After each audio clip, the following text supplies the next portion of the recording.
काव्या के पैर अगस्त्य के कैबिन के बाहर खड़े बुरी तरह से कांप रहे थे। उसकी आंखों के सामने उसके मासूम बच्चों का चेहरा घूम रहा था। उसने खुद को संभाला और तेजी से अंदर गई। क्या कहा तुमने अभी? अपने सामने काव्या को देख एक पल के लिए तो अगस्त्य के होश उड़ गए। उसने फोन रखा और अपनी सीट से उठकर सीधा वो काव्या के सामने आकर खड़ा हो गया। तुम मेरे बच्चों के बारे में क्या कह रहे थे अगस्त्य राठौर? काव्या के होठ कांप रहे थे और वो आंखें फाड़कर अगस्त्य को देख रही थी। अगस्त्य ने भी काव्या की आंखों में देखते हुए कहा, अच्छा हुआ जो तुमने सब सुन लिया काव्या। मैं जानता हूँ कि तुम्हारे बच्चे मेरे भाई रुद्र के बच्चे हैं। अगस्त्य के मुंह से ये शब्द सुनते ही काव्या के पैरों तले से मानो जमीन ही खींच ली गई हो। उसके मुंह से एक शब्द नहीं निकला। तभी अगस्त्य हल्का सा हंसा और काव्या से थोड़ा दूर होते हुए बोला, क्यों बोलती बंद क्यों हो गई तुम्हारी? काव्या हकलाते हुए बोली, रुद्र? हाँ रुद्र, ये बच्चे मेरे भाई रुद्र के ही है ना? अगस्त्य ने भौहें सिकोड़ते हुए पूछा। काव्या सवाल को सुन शॉक्ड थी, क्योंकि इसका जवाब तो वो खुद भी नहीं जानती थी। उसकी आंखों के सामने 5 साल पुरानी वो रात गुजरने लगी, जिसमें सिवाय अंधेरे के कुछ नहीं था। काव्या को यूं लॉस्ट देखकर अगस्त्य ने काव्या की आंखों के सामने चुटकी बजाते हुए कहा, तुम्हें सांप क्यों सूंघ गया मिस काव्या? जवाब दो मेरी बात का। ये सुनते ही काव्या ने खुद को संभाला और गुस्से में अगस्त्य से बोली, क्या बकवास कर रहे हो तुम? होश में तो हो? काव्या के रिएक्शन को देख अगस्त्य अपना चेहरा काव्या के चेहरे के एकदम नजदीक लाया और फिर आंखें दिखाते हुए बोला, मैं कोई बकवास नहीं कर रहा हूँ मिस काव्या। मैं सच कह रहा हूँ, वो सच जो तुमने अपने भोलेपन की आड़ में सालों छिपाने की कोशिश की, मगर अब तुम्हारा पर्दाफाश हो गया है। तुम्हारे दोनों बच्चे मेरे भाई रुद्र के बच्चे हैं और अब वो मेरे साथ मेरे घर में रहेंगे, समझी तुम? ये सुनते ही काव्या के होश फाख्ता हो गए। उसके दिल के टुकड़े टुकड़े हो गए। बच्चों से दूर होने के ख्याल से ही काव्या घबरा गई और उसने लड़खड़ाती आवाज में कहा, shut up, I said just shut your mouth Agastya. How dare you? मेरे बच्चों को मुझसे छीनने की बात करते हुए तुम्हें शर्म नहीं आई? अगस्त्य ये सुनकर तालियां बजाने लगा। कमाल की एक्ट्रेस हो तुम काव्या, मानना पड़ेगा। काव्या की आंखें भीग उठी और उसने चिल्लाते हुए कहा, एक्टर तो तुम भी बुरे नहीं हो। कितनी अच्छी एक्टिंग करके तुमने मुझे अपने जाल में फंसा लिया। अभी कुछ दिन से मुझे लगने लगा था कि तुम उतने भी बुरे नहीं हो जितना मैं सोच रही थी, पर मैं गलत थी। तुम मेरी इमेजिनेशन से भी ज्यादा घटिया और गिरे हुए इंसान हो। ये सुनते ही अगस्त्य का चेहरा सख्त हो गया और उसने उंगली दिखाते हुए काव्या से कुछ कहने की कोशिश की, मगर काव्या ने उसकी उंगली को खींचते हुए नीचे किया और आंखों में अंगारे लिए बोली, खबरदार जो एक भी शब्द और कहा तो पार्थ और मिनी मेरे बच्चे हैं और इस पूरी कायनात में भी इतनी ताकत नहीं है कि एक माँ से उसके बच्चों को अलग कर सके। फिर तुम्हारी तो औकात ही क्या है? और क्या सबूत है तुम्हारे पास कि वो बच्चे तुम्हारे भाई के हैं? हाँ? काव्या की बात सुनकर अगस्त्य के चेहरे पर मुस्कान झलकने लगी। वो काव्या से बोला, सबूत भी जल्द मिल जाएगा काव्या। अगस्त्य राठौर कोई भी काम कच्चा नहीं करता। मुझे पता था तुम ये सवाल जरूर करोगी, इसीलिए मैंने पहले ही बच्चों का डीएनए टेस्ट करवाने को दे दिया है और रिपोर्ट किसी भी वक्त मुझ तक पहुंच जाएगी। अगस्त्य के ऐसा कहते ही काव्या ने मानो अपने सारे होश गंवा दिए थे। उसने आव देखा न ताव और आगे बढ़कर अगस्त्य का कॉलर पकड़ लिया। How dare you? तुमने मुझसे पूछे बिना मेरे बच्चों का डीएनए टेस्ट करवाया कैसे? मेरे बच्चों को मेरे कंसेंट के बिना कांटेक्ट करने की हिम्मत कैसे हुई तुम्हारी अगस्त्य राठौर? अगस्त्य ने खुद को काव्या से छुड़वाया और दूर धकेलते हुए कहा, मेरे नजदीक आने की कोशिश मत करना। कोई शौक नहीं है मुझे तुम जैसे घटिया आदमी के नजदीक आने का। तुम्हारी हर हरकत का जवाब अब पुलिस तुम्हें देगी। देखना चाहते हो एक माँ क्या कर सकती है? तो अब देखो। इतना कहकर काव्या पलटी थी कि अगस्त्य की हंसी के ठहाकों ने उसके बढ़ते कदम रोक दिए। तभी अगस्त्य पीछे से बोला, पुलिस स्टेशन, तुम वाकई इतनी स्टूपिड हो या बस स्टूपिडिटी का नाटक कर रही हो? अगस्त्य की बात सुनकर काव्या पलटी और हैरानी से उसे देखने लगी। अगस्त्य ने बहुत आराम से कहा, ये गलती मत करना काव्या, मैं दी अगस्त्य राठौड़ हूँ। मेरे एक कॉल पर ना सिर्फ वो बच्चे मेरे पास होंगे, बल्कि मैं चाहूँ तो तुम्हें इस शहर, इस देश से चुटकी में बाहर फेंकवा सकता हूँ।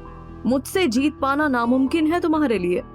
अगस्त्य की धमकी से काव्या अंदर तक हिल गई, मगर उसने अपने चेहरे पर एक भी शिकन नहीं आने दी। वो बड़े सख्त लहजे में अगस्त्य से बोली, मिस्टर अगस्त्य राठौर, तुम पावरफुल हो इसका मतलब ये नहीं है कि कानून तुम्हारी खरीदी हुई जागीर बन गया है। ऐसा कोई कानून नहीं है जो एक माँ की आवाज ना सुने, उससे उसके बच्चों से अलग कर सके। कहते हुए काव्या ने अगस्त्य की आंखों में आंखें डालते हुए कहा, और ये जो तुमने मेरी जानकारी के बिना मेरे बच्चों से मिलने की और उनका डीएनए कराने की हिम्मत की है ना, इसी की वजह से तुम अब जेल जाओगे। I will sue you for this.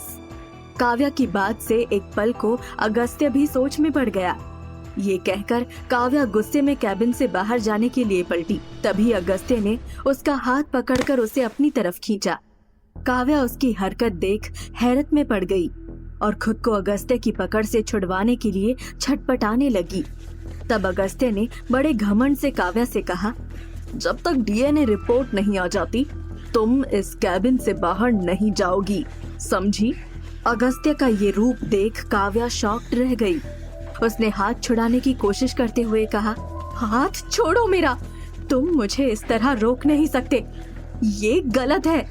Kavya बोल ही रही थी कि अगस्त्य ने कैबिन के दरवाजे पर खड़े गार्ड को इशारा किया और उसने अंदर आकर फौरन दरवाजा लॉक कर दिया। खुद को अगस्त्य के कैबिन में लॉक देख काव्या ने गुस्से में अगस्त्य से कहा, are you out of your mind? खोलो ये दरवाजा और जाने दो मुझे। ये सुनते ही अगस्त्य गुस्से में काव्या से बोला, अगस्त्य राठौर ने जो कह दिया सो कह दिया, समझी? अब चुपचाप खड़ी रहो जब तक डीएनए रिपोर्ट्स नहीं आ जाती। अभी अगस्त्य काव्या का हाथ पकड़कर उसे धमका ही रहा था कि उसके फोन की घंटी बजी। तो अगस्त्य काव्या से बोला, वेट इज ओवर, अब दूध का दूध और पानी का पानी हो जाएगा।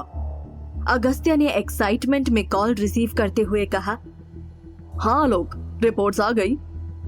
तभी दूसरी तरफ से आलोक की आवाज आई, हाँ सर, रिपोर्ट्स तो आ गई, मगर। कहते कहते आलोक चुप हो गया। ये बात अगस्त्य को थोड़ी अजीब लगी। उसने जल्दी से पूछा, क्या बात है आलोक? बच्चों का डीएनए रुद्र के डीएनए से मैच हो गया है ना? जहां अगस्त्य आलोक से ये सवाल कर रहा था, वहीं काव्या की सांसें अटकी हुई थी। तभी आलोक बोला, नहीं अगस्त्य सर, रुद्र सर का सैंपल मैच नहीं हुआ है, वो बच्चों के फादर नहीं है। अगस्त्य आलोक की बात सुनकर शॉक्ड रह गया। अगस्त्य ने जानबूझकर फोन स्पीकर पर किया था, जिससे काव्या भी साफ साफ सुन सके।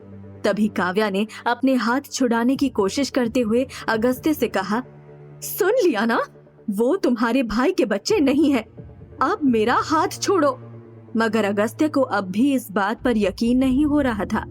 तभी आलोक आगे बोला, मगर मुझे पता चल गया है कि इन बच्चों का बायोलॉजिकल फादर कौन है। आलोक की आवाज में हेजिटेशन महसूस करते हुए अगस्त्य ने पूछा, कौन है उन बच्चों का बाप? तब आलोक ने एक गहरी सांस लेते हुए कहा, आप। ये शब्द सुनते ही अगस्त्य की आंखें फटी की फटी रह गई।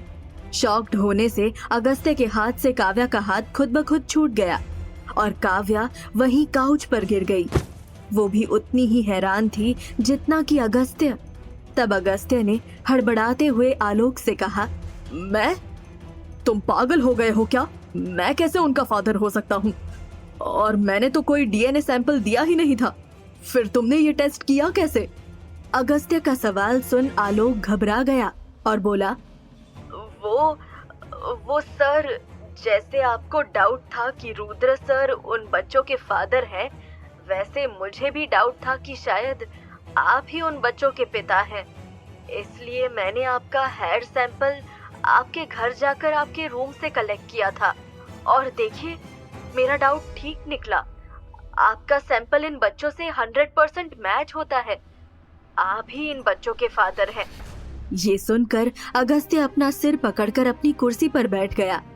इधर वो आलोक से इसी बारे में बात कर रहा था और उधर काव्या काउच पर बैठी फटी आंखों से अगस्त्य को देखते हुए मन ही मन खुद से पैनिक होकर बोली, अगस्त्य, मिनी और पार्थ का फादर? तो क्या उस रात इसी ने? ये सोचते ही काव्या का चेहरा गुस्से से तमतमा गया और वो बोली, इस दरिंदे का साया मैं अपने बच्चों पर पड़ने नहीं दूंगी। मेरे बच्चे अब यहाँ सिक्योर नहीं हैं। मुझे कैसे भी यहाँ से निकलना होगा। इधर अगस्त्य सिर पकड़कर आलोक से बात कर रहा था, उधर काव्या ने पैनी नजर से गार्ड की तरफ देखा और उस कार्ड की तरफ झपटी। उसने उसके जेब से एक्सेस कार्ड खींचा और बिजली की रफ्तार से बाहर भागी। वो सकपकाई कैबिन से निकली और बाहर की तरफ पैनिक होकर भाग रही थी कि गायत्री की नजर काव्या पर पड़ी। उसने सामने से आती हुई काव्या को रोका और बोली, व्हाट हैपेंड काव्या, तुम इतनी घबराई हुई क्यों हो? क्या हुआ है? कुछ बताओ तो। तभी काव्या ने हड़बड़ाते हुए कहा, मासी, मैंने तो सोचा था यहाँ आकर नौकरी करूंगी, अपने बच्चों की अच्छी परवरिश करूंगी, मगर सब उल्टा हो गया। अतीत के पन्ने पलट रहे हैं और मैं अपने बच्चों पर उस काले अतीत का साया भी नहीं पड़ने दूंगी। मुझे यहाँ से जाना होगा, हमेशा के लिए जाना होगा मुझे यहाँ से। अब्रॉड में किसी के घर में सफाई भी करनी पड़े तो मैं करूंगी, मगर अब यहाँ एक पल भी नहीं रुकूंगी। काव्या बड़बड़ा रही थी और गायत्री को काव्या की कोई बात समझ नहीं आ रही थी। वो कुछ और पूछे उसके पहले काव्या गायत्री का हाथ छुड़ाकर तेज कदमों से ऑफिस से बाहर चली गई। काव्या पैनिक में भागते हुए बाहर आई और सामने खड़ी एक टैक्सी में बैठकर स्कूल का एड्रेस बताते हुए बोली, भैया जल्दी चलो। फिर काव्या घड़ी देखते हुए खुद से बोली, पार्थ मिनी के स्कूल की छुट्टी होने ही वाली है। वो अगस्त्य उन तक पहुँचे उसके पहले मुझे उन्हें सेफली स्कूल से निकालना होगा और मैं अभी स्कूल से बहुत दूर हूँ। यही सोचते हुए काव्या ने माया आंटी को कॉल किया, क्योंकि माया के घर से बच्चों का स्कूल केवल 10 मिनट की दूरी पर था। तब काव्या माया से बोली, aunty please do me a favour, आप अभी पार्थ और मिनी को स्कूल से पिक कर लीजिए और मेरे आने तक वहीं पास के मार्केट में छिप जाइए। काव्या की आवाज में डर और इस तरह की बेचैनी देख माया भी बुरी तरह घबरा गई। छिप जाऊं? काव्या ऐसा क्यों बोल रही हो? कोई प्रॉब्लम हुई है क्या?